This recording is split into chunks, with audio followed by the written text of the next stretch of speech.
YTN 라디오 이동희 뉴스 정면승부 3부 시작하겠습니다. 잠깐 미니 인터뷰 해보겠습니다.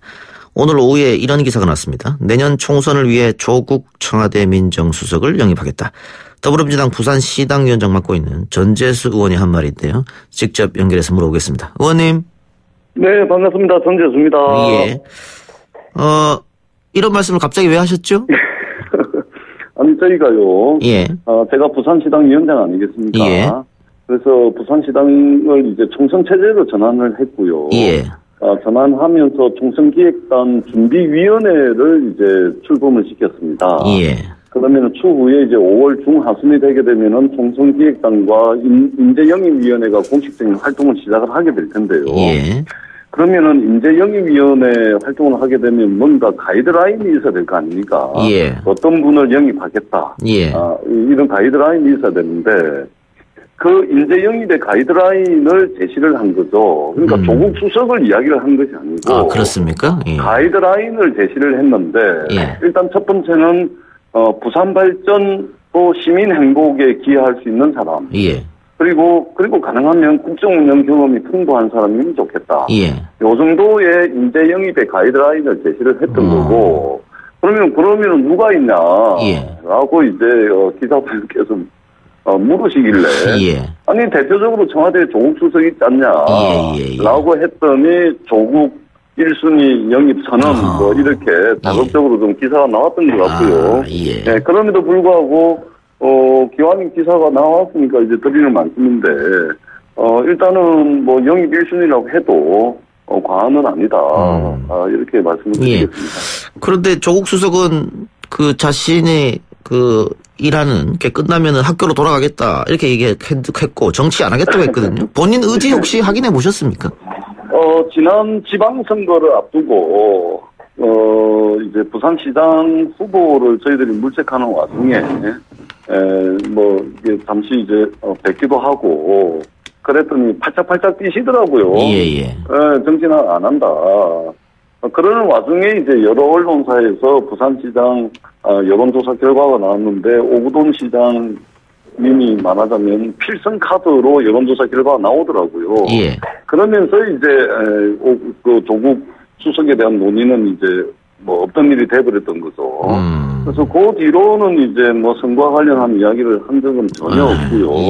예, 기왕이 이제 언론 뭐 적당한 시기가 지금은 아니고요. 예. 지금 여러 가지 현안들을 또 해결을 해야 될 뿐이고, 예. 과제들이 있기 때문에 지금은 아니고 좀 선거 분위기가 좀 무르익거나 하면은 저희들이 이미 언론 통해서 이제 나왔기 때문에 비공식 채널을 통해서 당 지도부와 청와대에 좀 저희들 부산의 의견을 좀 전달을 하도록 하겠습니다. 예. 예전에 한번 관련해서 이야기를 나눠본 적은 있고 앞으로 한번 지방선거 때. 지방선거 때? 예. 네. 그래요. 생각이 바뀔 수도 있는 거니까요. 그렇네. 예. 그런데 어쨌든 조국 같은 거물을 영입해서 그 부산 선거 한번 바람을 일으켜보겠다 이거 아니겠습니까? 그런데 지금 근데 저희들이 예. 뭐 선거공학이나 정치공학적으로 그런 것은 아니고요. 예. 부산 발전 시민 행복 여기에 기여할 수 있는 저는 적합한 사람이라고 봅니다. 근데 어떻습니까? 조국 수석이 처음보다는 인기가 좀 많이 떨어진 것 같아서. 글쎄요. 지금 자유한국당이 엊그제 뭐 청와대 앞에 가서 의원총회를 하면서 조국 수석을 막 공격을 하고 계시던데 이거는 이제 자유한국당이 오히려 정치공학적으로 부산 출마를 조국 수석이 출마를 할 거다라는 전제를 깔아두고 예. 정치적으로 너무 흠집을 내는 거 아닌가라는 생각을 지울 수가 없습니다. 지금 인사검증 문제 물론 이제 국민들께서 실망한 부분들이 좀 있는데요. 예. 그러나 야당이 만들어내는 가짜뉴스라든지 과도한 인신공격 이런 것 때문에 좀 과도한 측면이 있고 그리고 설사 그렇다 하더라도 조국 수석의 경우에는 젊고 역동적이고 또 국정 운영 경험도 있고 나름 비전도 있는 예. 이런 측면에서 본다면 상당히 부산 발전, 부산 시민 행복이라는 가치에 아주 부합하는 능력 있는 사람이라고 생각을 합니다. 예. 그 의원님 지난 총선에서 그 민주당이 부산에서 상당한 어떤 결과를 얻었지 않습니까? 네네. 예, 그런데 뭐 더 많은 의석을 얻고 싶겠지요. 이번 총선에서는. 그렇습니다. 예. 근데 지난번 보궐선거를 보니까요. 네. PK 지역이 만만치 않겠다. 정부 여당 입장으로 그런 생각이 들던데 어떻습니까? PK 지역이 만만한 선거를 치는 역사가 없습니다. 예. 네, 작년 지방선거 말씀을 하시는 분들이 많은데요. 예. 그거는 예외로 해야 되겠죠. 아주 특수한 환경에서 치러진 선거였고, 예. 그걸 빼고 나면은 쉬웠던 선거가 한 번도 없습니다. 예. 정당 지지율이 뭐 더블 속화 안에서 치른 선거가 한 번도 없어요. 전부 더블 속화 이상 벌어진 상황에서 선거를 치러왔고요. 예. 그런 측면에서 지금 과도하게 창원 성산의 선거 결과를 두고서 PK 민심이 돌아섰다, 어렵다, 민심이 떠나고 있다 이렇게 말씀을 하시는데 예. 모든 선거 결과는 민심의 반영이기 때문에 저희들이 엄중하게 받아들이고 있고 예. 신발끈을 다시 조여내고는 있는데 너무 과한 정치적 해석이다. 왜냐하면 창원 성산 같은 경우는 자유한국당의 강기훈 후보가 진보 정치에 말하자면 대표 선수라 할 수 있는 권영길 후보, 노회찬 후보를 상대로도 안정적으로 42, 3%를 득표했던 분이에요. 예. 그리고 그 지역에서 국회의원도 한번 했고 반면에 이제 네 번째 출마하고 반면에 여영구 후보는 도의원 2번 한 것이 다고 더더구나 한교안 대표가 숙식까지 해가면서 통역 지원을 한 거 아닙니까? 예. PK 선거 결과를 우려하는 것이 아니고 한교안 대표의 한계를 내보인 선거지. 예, 저는 그렇게 생각을 합니다. 그래서 저희들이 단 한 번도 뭐 이게 정당 지지율이 비슷한 오차 범위 내에서 왔다 갔다 하는 상태에서 선거를 치러본 역사도 없고 힘들고 어려운 상황에서 선거를 치러왔습니다. 그렇기 때문에 저희들이 이전에도 그래왔듯이 뚜벅뚜벅 부산 발전, 부산 시민 행복이라는 이것만 바라보고 무식하게 할 일을 하겠습니다. 예, 저희가 방송 시각 20분 전에 급하게 인터뷰 좀 해달라고 했었는데 응해주셔서 감사하고요. 자주 불러주이소. 예, 다음에 서울에 오시면 스튜디오 한번 오세요. 길게 좀 시간하죠. 네, 그렇게 하겠습니다. 예. 오늘 말씀 감사합니다. 네, 고맙습니다. 예, 지금까지 더불어민주당 전재수 의원이었습니다. 이작가야, 궁금하다. 이작가야, 문자 줄게. 질문다오. 여러분은 지금 웃으며 정보를 입수하고 편안하게 참여하는 이동형의 뉴스 정면 승부와 함께하고 있습니다. 생방송에 참여하고 싶은 분들은 샵 0945, 우물정 0945번으로 단문 50원, 장문 100원의 문자 메시지를 보내주시거나 예스 앱으로는 무료로 참여할 수 있습니다. 지금 바로 보내주세요.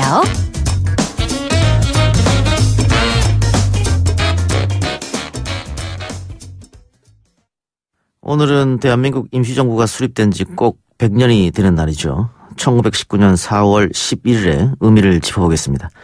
독립운동가 우당 이회영 선생의 손자로 백범, 김구 선생 등 상해 임시정부 사람들 속에서 나고 자란 분입니다. 대한민국 임시정부 기념관, 그 건립을 준비 중인 건립추진위원회 이종찬 위원장 연결하겠습니다. 위원장님. 예, 안녕하셨어요. 예, 안녕하십니까. 네. 예, 오늘 굉장히 바쁘실 텐데 저희 인터뷰 응해 주셔서 일단 감사하다는 말씀 드리고요. 아, 감사합니다. 예. 네. 자, 100년을 맞이한 소회가 누구보다 남다를 것 같은데 어떻습니까? 아, 정말 남다르게 감회가 깊습니다. 예. 왜냐하면 오늘이 우리 임시정부 생일날 아닙니까? 예. 100년 전 이 시간에는 이미 대한민국 국호가 결정이 되었죠. 예. 예, 오전 10시에 회의가 끝났으니까 국호가 결정이 되었고 헌장의 1조에 민주공화제로 한다는 것이 분명하게 명시가 되었죠.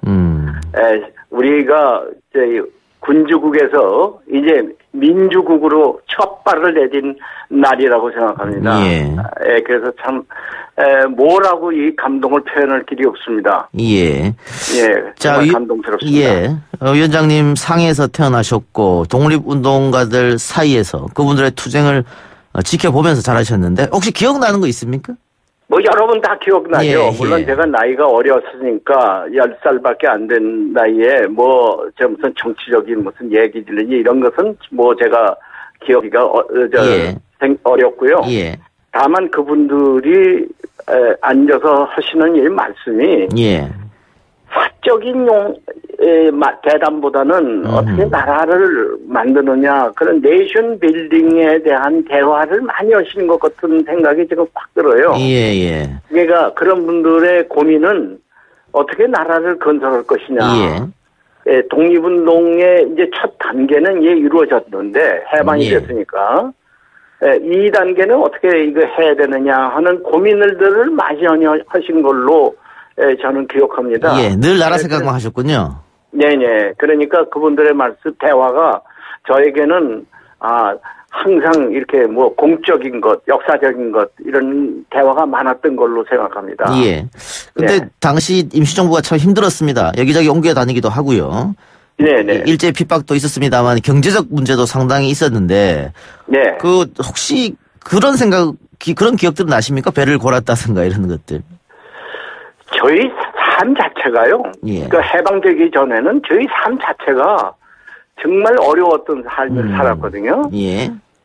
저희 아버지는 항상 도망 다니셨고, 저희 집은 항상 감시 속에 있었기 때문에, 그것도 상해 프랑스족에 아주 슬람 같은 데서 살았으니까요. 저희들은 굉장히 그 삶 자체가 어려웠습니다. 그렇기 때문에 해방이 되고 나서는 마치 우리 조국으로 돌아오면은 금시발복할 것처럼 생각이 됐었어요. 예. 그런 감동스러운 시간을 보냈었습니다. 예. 늘 어려웠다고 말씀하시지만은 우당 형제들이 독립운동 하기 전에는 상당히 거부였지 않습니까? 근데 그 많던 재산 다 독립운동 한다고 그렇게 썼으니까. 그런데 이제 그것은 우리 할아버지들이 누렸던 것이고 또 그분들이 다 처분한 것이고 저희들은 사실은 그 근처에도 가보질 못한 사람들입니다.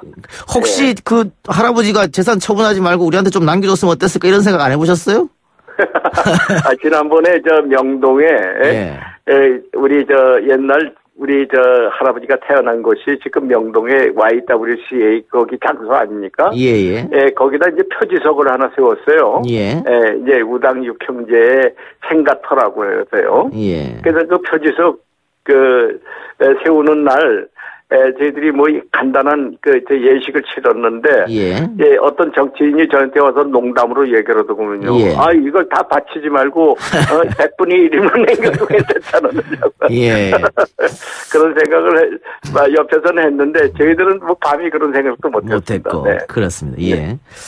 자, 지금 뭐 기쁜 날인데 이런 질문을 드려서 좀 그렇습니다만은 여전히 보수 일각에서는 48년 8월 15일이 건국절이다.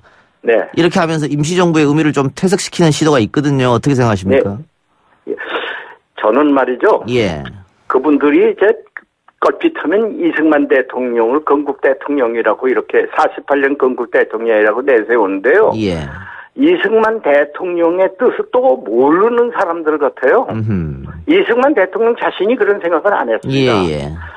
재헌국회 때요. 재헌국회 개원식 날 이승만 대통령이 사실 그 당시에 초대 국회의장이었습니다. 그 의장으로서의 개회사에 어떤 말씀을 하셨느냐면 오늘이 세운 우리 민국은 29년 만에 임시정부가 정식 정부로 부활하는 날이다.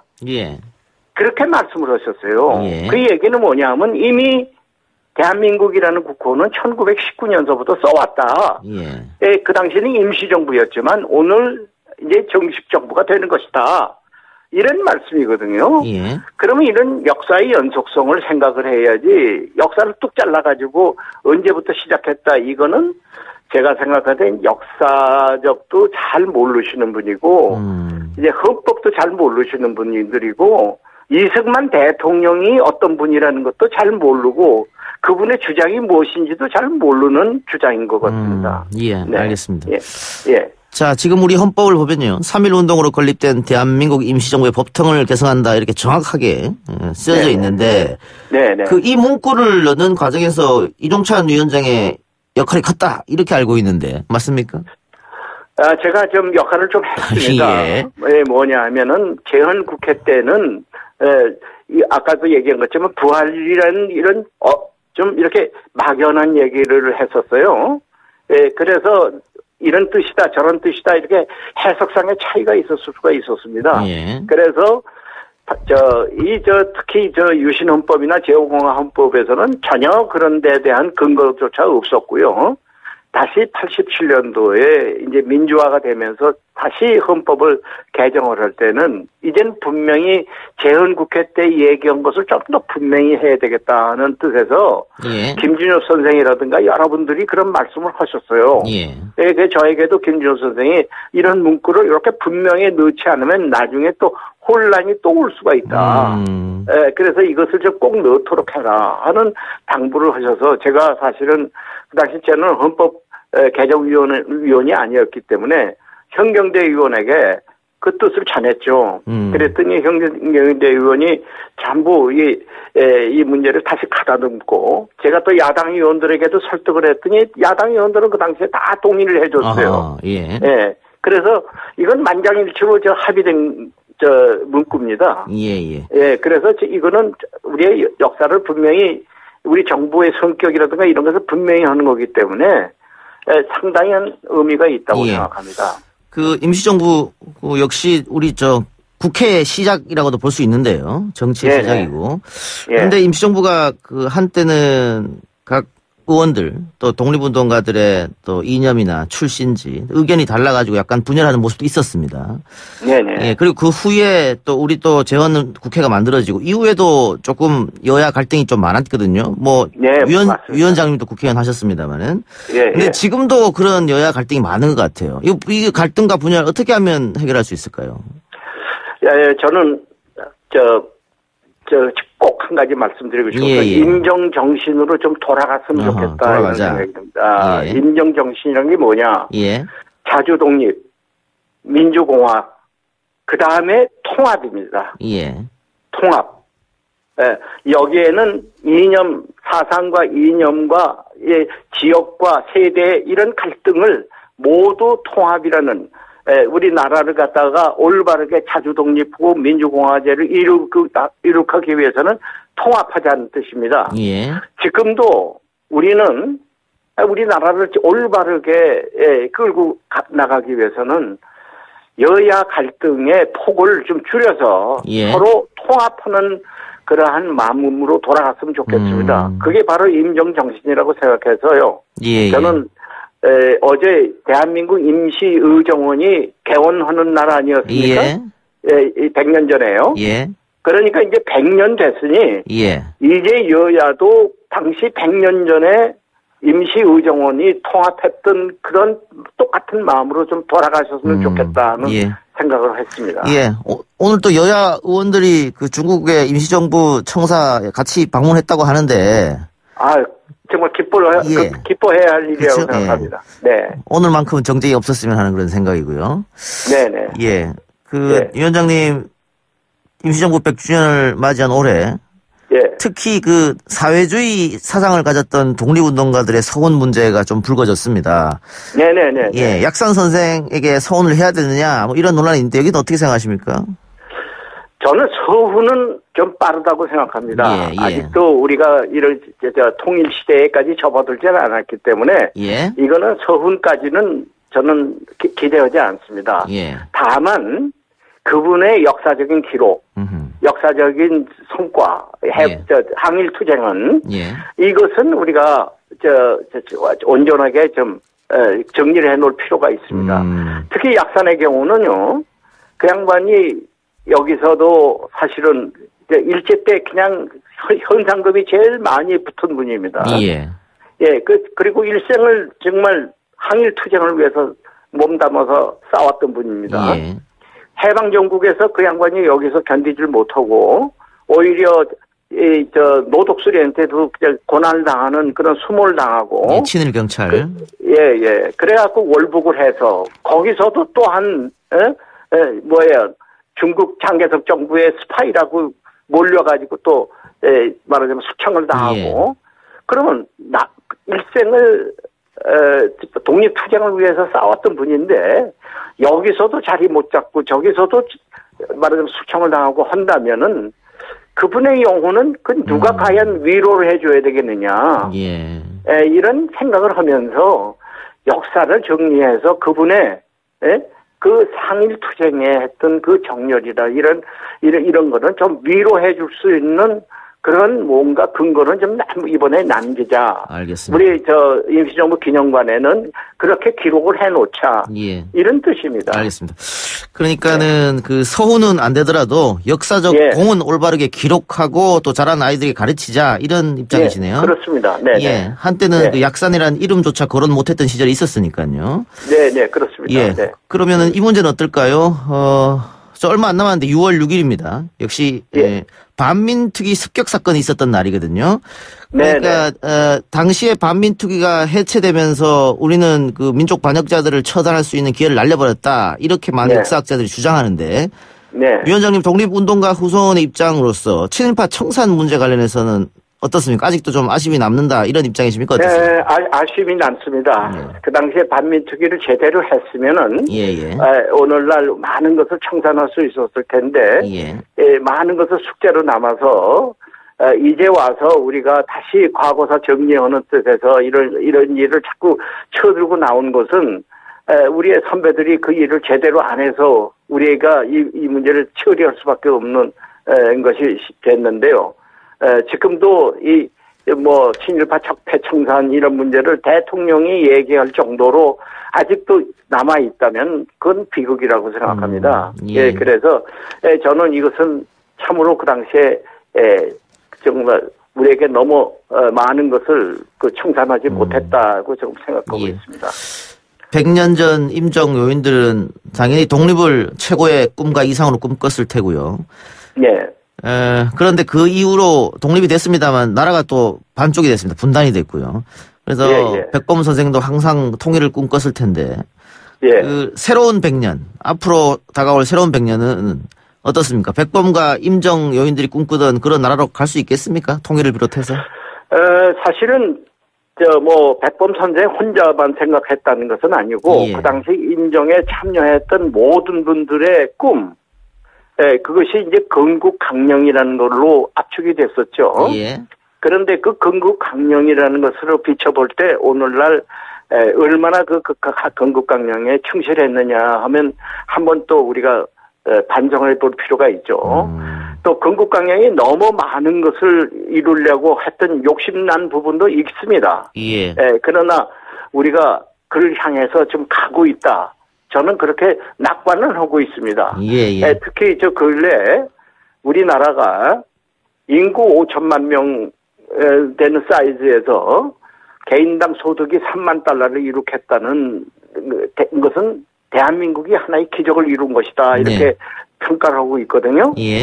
저는 이 문제에 관해서 굉장히 저는 참 우리가 그동안에 많은 것을 했구나 하는 것을 생각하고 싶습니다. 알겠습니다. 좀 더 이제 100주년은 좀 더 속도감 있게 더 발전시켜야 되겠죠. 자, 위원장님 지금 임시정부 기념관 건립은 어떻게 준비됩니까? 건국 건립 이제 설계가 겨우 이제 끝나갑니다. 이제 조금 있으면 이제 시공사를 결정하고 이제 들어갈 텐데요.